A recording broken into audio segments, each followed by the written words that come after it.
بسم الله.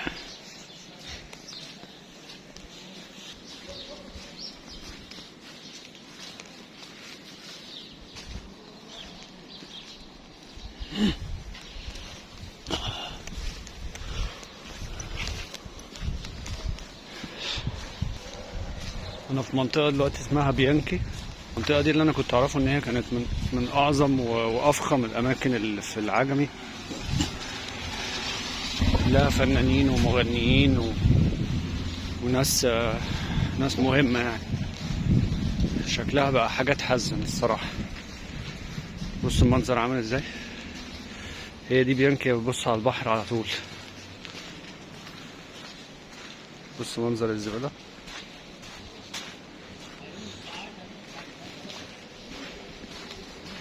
المشكلة ان كلها فيلل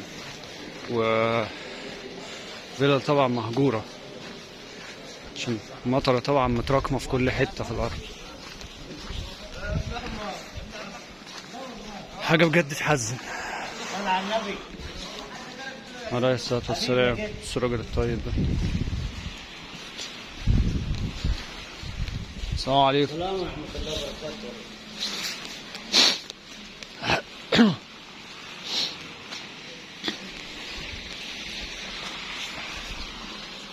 الليل بقى الحتة دي بتبقى مهجورة خالص لدرجة ان انت ما تقدرش تمشي فيها.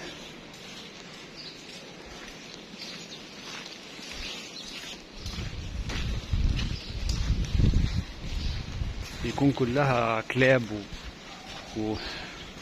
وكلاب كمان بتهاجم، يعني هي مش كلاب كده شارع وبس، لا كلاب بتهجم. يعني انا جربت امشي بالليل، العملية كانت صعبة جدا الصراحة. الفيلل بتاعت فنانين زي عادل امام ويسرا وغيره.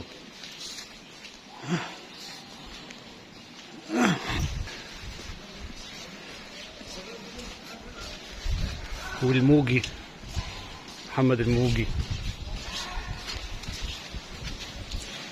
بص على البحر على طول الفيلل. انا كده بحاول اخرج منها عشان اوصل لحته راقيه شويه اسمها شهر العسل.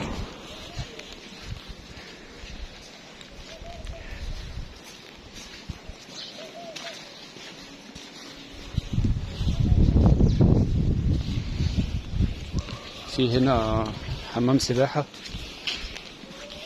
كانوا بيقولوا ان هو فيلا وقلبوه بعد كده حمام سباحه. اوريها لكم بعيد.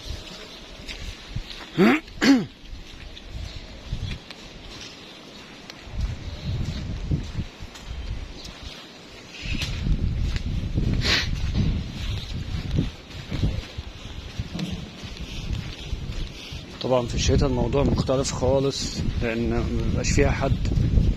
في الصيف طبعا بيبقى فيها ناس، بس للاسف الدنيا ما بتكونش نظيفه برضه. هي دي بيانكي في العجمي، من ارقى الاماكن اللي موجوده في العجمي. بص المطر عامله ازاي في الارض كده. ابتدينا نطلع للعمار شويه. الجو جوه بالليل بيبقى مرعب الصراحه، بتبقى الدنيا مرعبه جوه بالليل. انا دلوقتي في طريقي للكورس في اسكندريه ان شاء الله. يلا اشوفكم هناك.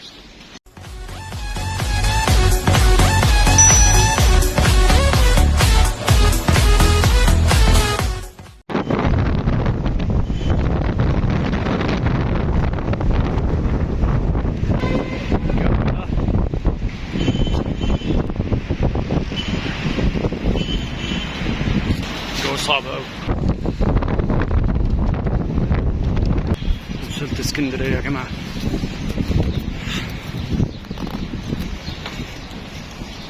نروح بقى نشرب قهوه وبعد كده نخش المحاضره، عشان كده انا هسقط بسرعه.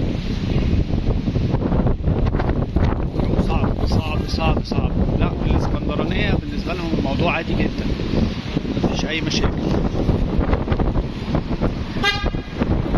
هم متعودين متهيألي. بس الجو النهارده يعني احسن شويه من امبارح. امبارح كان في خطوره على الناس، السيول كان في خطر فعلا، وفي اعلانات وقعت على الطريق. يلا بينا.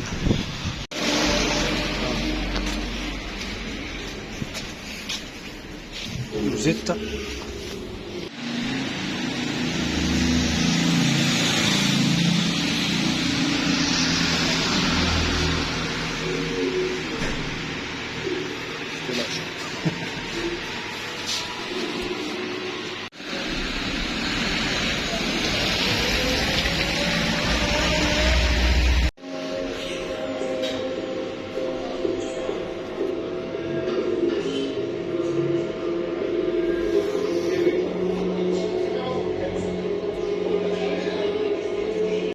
الراجل ده استاذ احمد الشامي، ده راجل 100 100 تمام. تعالوا له هنا في كافي شوب اسمه روزيتا، او الشارع اسمه ايه؟ مصطفى ابو هيف. مصطفى ابو هيف ده كان سباك، صح كده؟ في شاطئ معلومات جايبه. ليه شاطئ في اسكندريه؟ دي ايه؟ الشاطئ بتاعه في اسكندريه. ايوه بالظبط، صح كده. الراجل ده 100 100، وان شاء الله نشوفه مره ثانيه. عليه قهوه جامده الصراحه. ان شاء الله. يلا روح على الكرسي بقى حبيبي يا باشا، تسلم. الشكل ده الكلب ده طبعا انا خدت القهوه وجريت جري لان ميعادي متاخر عنه ربع ساعه. يلا بينا. منطقه نظيفه جدا الصراحه. عند مكان اسمه ترام الهدايه باين. الكورسات اللي انا بديها اسمها كورسات تسويق الكتروني. الناس اللي بتهتم بان هي تسوق شغلها على الفيسبوك، على الانستجرام، على كده. كورسات تسويق الكتروني بديها في اكاديميه اسمها بلاك هورس، محطه ترام الهدايه. هي بعد كوبري ستانلي كده اللي ما يعرفش المكان يعني. يلا بينا. الله أكبر الله أكبر، أشهد أن لا إله إلا الله، أشهد أن محمدا رسول الله، حي على الصلاة حي على الفلاح، قد قامت الصلاة قد قامت الصلاة، الله أكبر الله أكبر. لا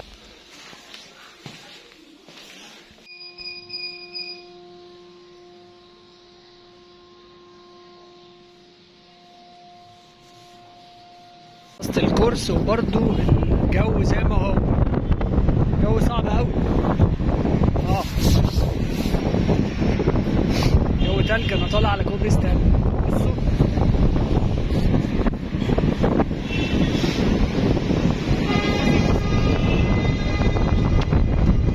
اجواء اوروبيه خالص.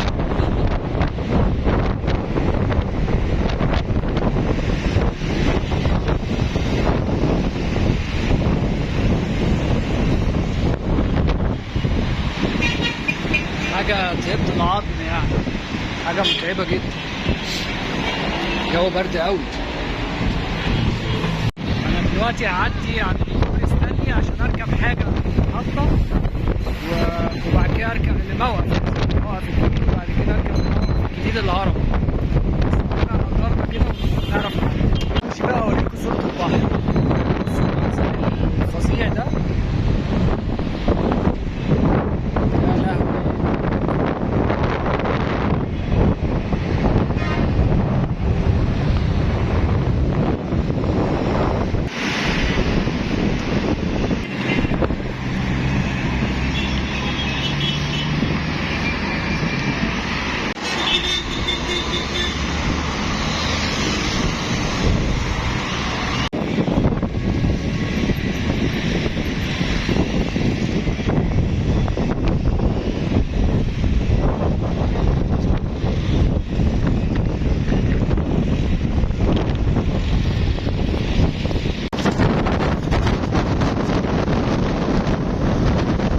اعمل الحركه الخرا دي، ما يكونش معايا فلوس، وانزل اعمل زي الشحاتين كده، اقول لحد اديني فلوس وانا احول لك فودافون كاش.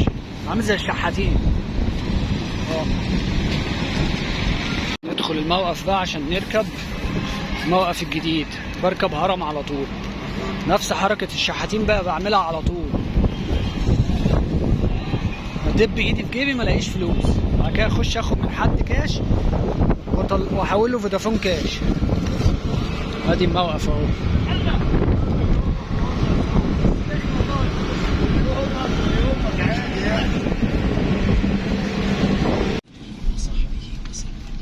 يعني انت تطلع حتى تتابعه من فوق.